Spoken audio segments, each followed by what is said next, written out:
Hola nuevamente. En este segundo video, para esta semana, nos preguntaremos al final de este si adoptamos, adaptamos o elaboramos materiales. Voy a empezar con una reflexión y es la siguiente. Muchas veces nosotros como docentes de idiomas nos preguntamos, nos cuestionamos si sería una buena idea para trabajar con nuestro grupo de estudiantes X material que nos encontramos en la red. Estábamos buscando y pues nos lo encontramos y nos parece lindísimo. Entonces lo valoramos y observamos que se acerca al objetivo que tenemos planteado para la clase, pero no nos satisface al 100% porque en medio de toda esta observación y la valoración que hicimos, pues hay necesidades específicas de los estudiantes y el contexto para el cual fue desarrollado ese material, pues no necesariamente es el mismo en el que nosotros estamos inmersos. Entonces nos surge esa pregunta como docentes. ¿Cómo transformar conocimiento, el conocimiento en algo que pueda ser enseñado y aprendido? Y ahí es donde entramos en el asunto del diseño de unidades didácticas, de materiales, ¿verdad? Porque es importante que nos cuestionemos cómo transformamos el conocimiento para que pueda ser enseñado y aprendido. Eso es una función básica de nosotros como docentes. Y nos lo hemos preguntado muchísimas veces, tal vez no con esas palabras, pero sí de diferentes maneras. Entonces, es importante que analicemos las necesidades. Primero, las necesidades del estudiante. ¿En qué sentido? En la edad que tienen, para qué tipo de población va a dirigirse el material que estamos diseñando. El nivel de competencia de la lengua meta, ¿verdad? Y también la relación de los otros estudiantes dentro del grupo que tenemos, por ejemplo.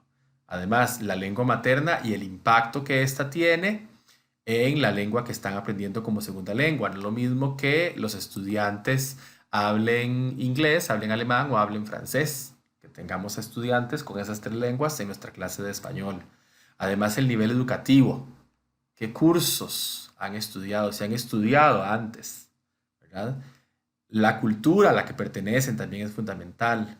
El trabajo en el cual se desempeña. Además, las razones por las que estudia español, eso es una motivación intrínseca. La actitud hacia el aprendizaje del español, ¿verdad? No es lo mismo que tenga una actitud positiva porque yo quiero aprender español porque quiero comunicarme con nativohablantes, a que mi papá me obligó a venir a una escuela en Costa Rica y a estudiar el español. Importante también la experiencia previa que tengan los estudiantes al aprender lenguas, la actitud que tengan hacia el aprendizaje de lenguas, que les guste aprender lenguas, las expectativas que tengan, los intereses específicos y por supuesto los intereses de aprendizaje. Ese análisis de necesidades es fundamental y muchísimas veces nosotros lo hacemos, ya sea en colegios, en escuelas de idiomas, en universidades, porque siempre se hace un diagnóstico de quién es la persona, quién es el estudiante que tenemos al frente. Entonces, esas necesidades es importante tomarlas en cuenta. Y propiamente las necesidades también que se relacionan con la lengua meta. Por ejemplo, la variante que vamos a estudiar, es decir, vamos a estudiar un español estándar o lo vamos a enfocar solo en Costa Rica y además, por ejemplo, el español que se habla en Guanacaste, ¿verdad? Porque tenemos que considerarlo. Además, el desarrollo de las habilidades lingüísticas. ¿Cómo vamos a incorporar el desarrollo de las habilidades lingüísticas? El contexto y las situaciones de uso en las que se requieren diferentes niveles de formalidad o diferentes registros, es decir, que el estudiante pueda hablar tanto en contextos informales como en contextos formales de comunicación y con diferentes diccionarios o léxicos, que pueda manejar diferentes tipos de léxicos según los contextos y los registros. Por ejemplo, que tenga también el manejo de estrategias de aprendizaje, que sepa aprender, que sepa estudiar las nociones, es decir, cómo definimos, ¿verdad? Cómo definimos de lo que estamos hablando y las funciones, cómo usamos de lo que estamos hablando en la práctica. Además, el énfasis en el sistema lingüístico, es decir, ver qué necesidades tienen a nivel de gramática, a nivel de vocabulario, a nivel de fonología. Las formas del lenguaje, es decir, las estructuras de palabras, los rasgos de entonación. Es diferente hacer una afirmación a hacer una pregunta. A reaccionar es distinto.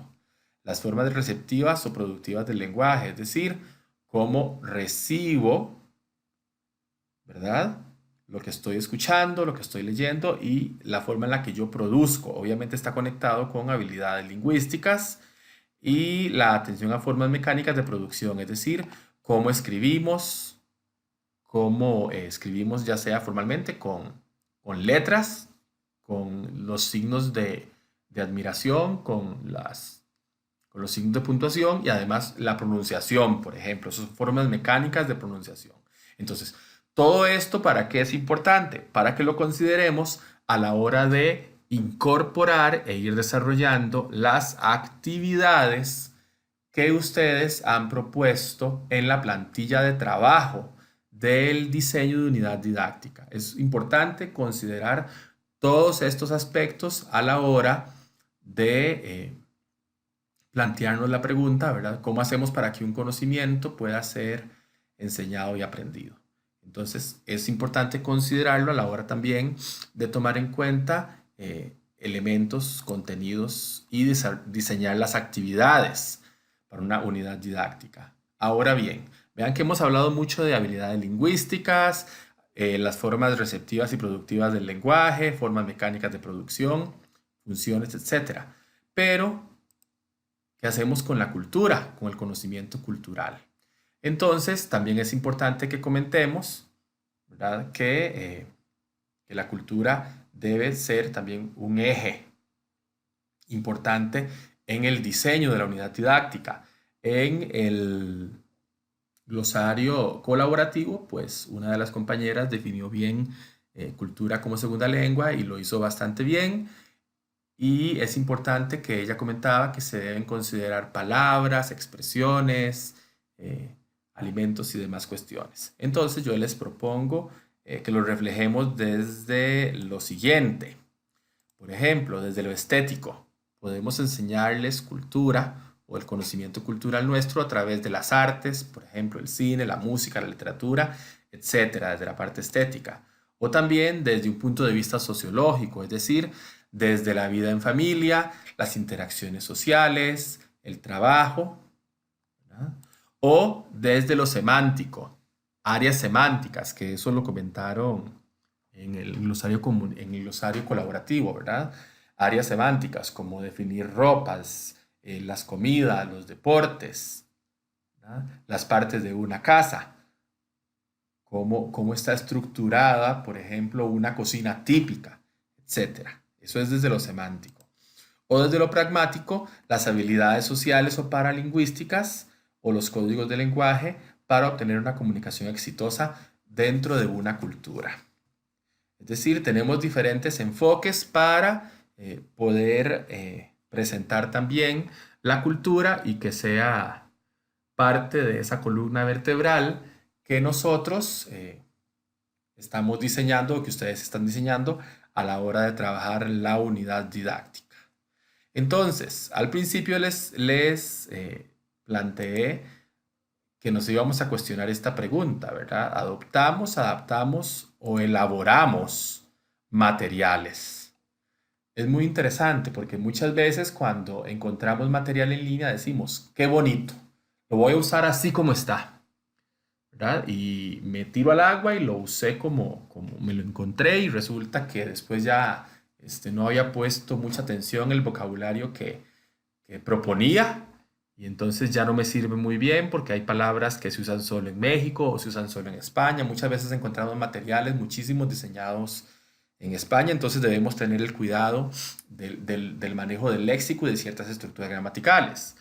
O por otro lado, lo adapto, es decir, cojo ese material y lo modifico, si me permite modificarlo, para que se conecte, ¿verdad? Se relacione más con la realidad inmediata del contexto de la clase y las necesidades de los estudiantes, ¿verdad? Ese tiende a funcionar muy bien. Incluso yo he adaptado, por ejemplo, materiales que son materiales auténticos, realia, como cuentos, por ejemplo, de mi tía Panchita, los he adaptado para el uso del imperfecto del subjuntivo.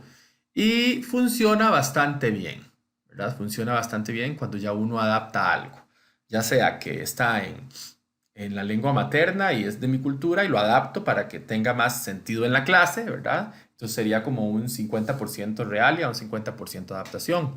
Y funciona bastante bien. O lo elaboro, tomando en cuenta que la población que tenemos, las necesidades que tienen, el objetivo de enseñanza, el objetivo de aprendizaje y el contexto en el que estamos inmersos. Es decir, la realidad nuestra inmediata es Costa Rica.